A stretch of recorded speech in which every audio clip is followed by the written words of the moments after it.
How you doing, everyone? Welcome back to the Just Everyday Things channel. I know it's been a little while. The weather's been pretty crappy. If you live in the Northeast area, you know oh too well what that's about. But we're going to see what we can do with these two items right here and some others that look like it. So get ready, grab some popcorn, grab your drinks. Let's take a look and see what we can do to transform these two items from this to this. Stick around.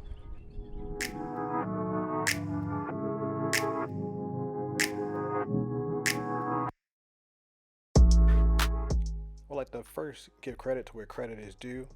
I got this project idea from watching the Hacksman YouTube channel. He actually did something very cool in his backyard. I believe it was last year or the year before, and which gave me inspiration to try it on my own. So here we are. Let's see how well it works out for us.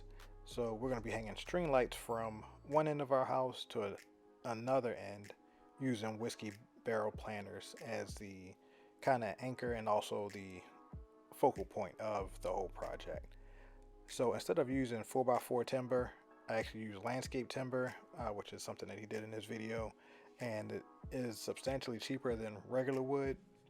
At some point it probably would need to be replaced, but we have ways to actually work around that and actually not make it as time consuming or as difficult as it could be.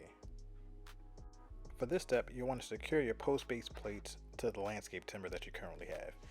You want to repeat this process for as many barrels as you have. I have a total of 4 barrels, 3 have already been completed. This one I'm doing as a representation to show you what I did for each one of them. So you want to drill 4 holes and then secure them using the lag screws. And you can tighten up with a socket wrench, or if you have a power tool attachment, which I should have had, would have made it a lot easier. But in the end, this is what you want it to look like. So you want all 4 sides to match up pretty evenly, as close as you can. Now that everything is secure, you can go ahead and place the post inside the barrel. You want to center it as best you can, so your best guesstimate would work out pretty well. And then you go ahead and start drilling your 4 holes on each one of the posts. So you don't exactly want to do what I'm doing right here. I actually did elevate the previous 3 barrels and drilled the holes in that way using 2 chairs. If you have 2 horses, that'll actually work out a lot better. In this case, I drilled down into the grass in my yard, so it wasn't too bad. So thankfully no drills were harmed during the filming of this video.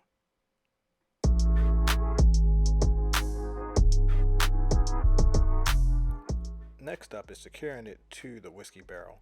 So for this, you're going to need your lag screws as well as washer and your nut in order to make a tight fit and anchor it down properly to the barrel so that way it doesn't topple over.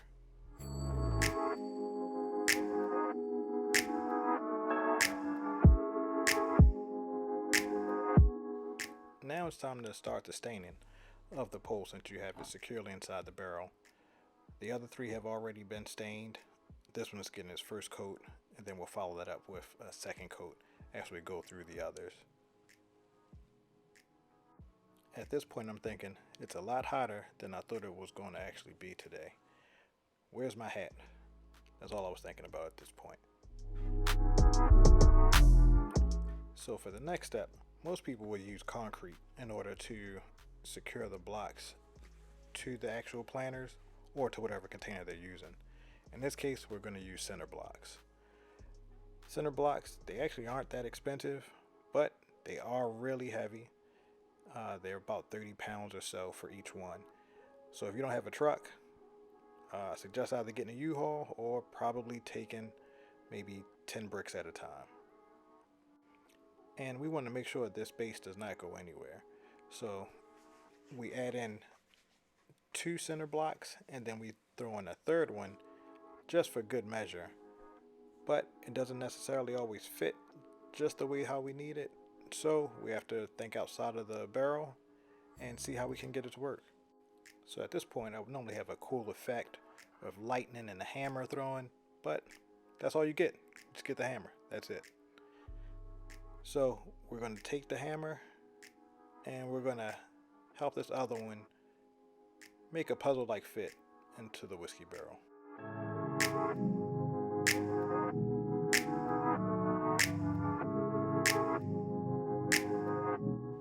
Now I did order a string light kit separately with a wire and included these hooks. And what we have to do is drill holes into the top of the post in order to secure the wire to each one. And this will allow for a cleaner look when hanging the lights from each post. So however many you have, you want to make sure you have enough of these hooks and carabiners in order to actually make those connect, and also you'll be able to tighten them up as you go along. I also would like to point out I did take a break to go look for my hat. Thankfully I was successful because the sun at this point was sitting on my back.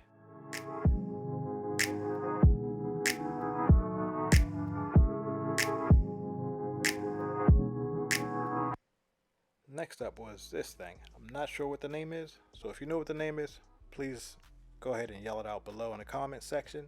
Please remember, like and subscribe.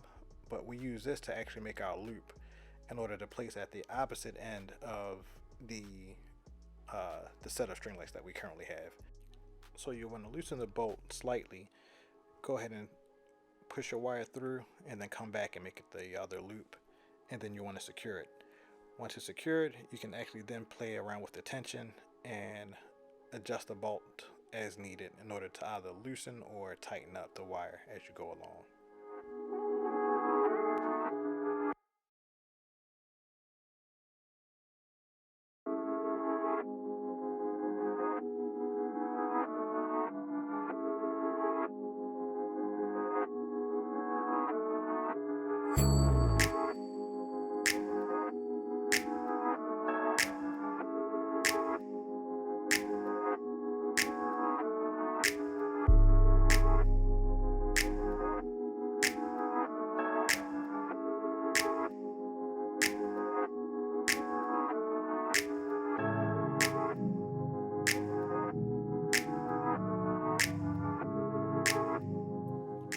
Now that you have that set, you can go ahead and start stringing up the lights to each pole.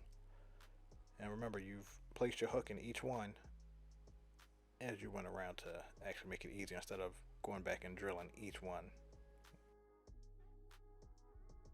If you can, try and keep the wire as clean as possible because it will get tangled very easily. And at the far end, you'll have another hook that looks like this. This is where you'll place your loop, and you can also now use the bolt to create tension across the line. And once you're done, it should look like this with a straight wire going across. Now you're ready to start hanging your lights. One cool thing that came with the included kit was zip ties. So what I'm doing now is I'm actually zip tying each individual light where the socket is. There's actually a hole or a cutout where you can actually place that onto the wire. So now it actually gives it that hanging look. Also at the same time, it's securely connected to the wire, and so that way it won't droop down too much. But we're going from one end of the house to the other end, and it's still hot outside, just so you know. Now we begin hanging the actual, or screwing the light bulbs into the actual sockets themselves. This part, thought it was going to be overwhelmed, but I actually had to call in for reinforcements, and my wife actually showed up, and you'll see her jump in the frame any second there and helped out on the other side. I can say inside the box it didn't look like it was that many to actually screw in, but it was a lot of them. So thankfully she came out and helped out. Once it cooled off, I will add that. One thing I can say is make sure the light bulbs are in securely, as they have to make complete connection to the actual socket, or else they will not turn on. There was nothing like plugging it up for the first time and then only one light bulb actually came on. So I had to go back through and start screwing them all in all over again. At this point, I had lost my wife as the helper, but then backup actually arrived as it got cooler. My daughter came and she helped out. So it was pretty good. So I still have a few spots to touch up on, but here it is.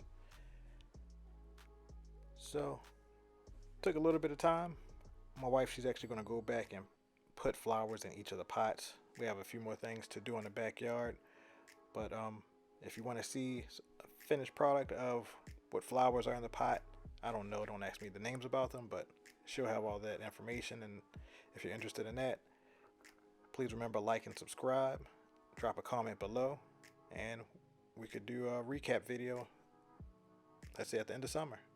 Have a good one, everyone. Later.